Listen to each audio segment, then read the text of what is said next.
आशा की किरण। ભરવાડ જ્ઞાતિમાં જન્મેલ બોઘા ભગત, એના દીકરા શાર્દુલ, એને સદગુરુ કૃપાનંદ વગેરે સંતોનો જોગ થઈ ગયો. ગોખળી છે.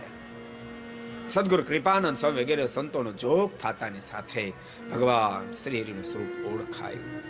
કેટલા બધા જગતમાંથી વિરક્ત થયા હશે.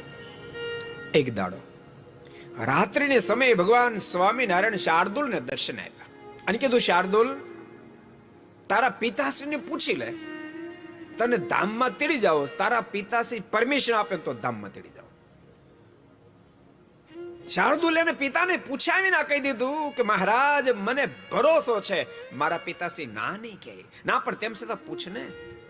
અને એ વખતે શાર્દુલ એના પિતાશ્રીને કહ્યું છે કે મહારાજ, મને પૂછવા માટે તમારી પાસે મોકલ્યો છે, મને ધામમાં તેડી જવાનું મહારાજ કહે છે. પિતાજી, આપ રજા આપો છો?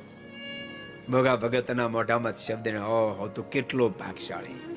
આખી જિંદગી મથ્યા પછી જે પદની પ્રાપ્તિ થવાની, એ પદની પ્રાપ્તિ આટલી નાની ઉંમરમાં તને થઈ જાય. તારા જેવો કોણ ભાગશાળી? મારને કે તને પ્રેમથી તેડી જાય. અરે, તારી પાછળનું લગન જેવું બધું જ કરીશ.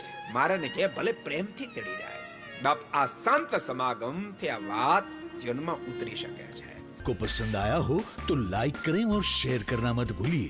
सब्सक्राइब करें सरदार कथा चैनल को और बेल आइकॉन पर क्लिक करना मत भूलिए लेटेस्ट वीडियो सबसे पहले पाने के लिए.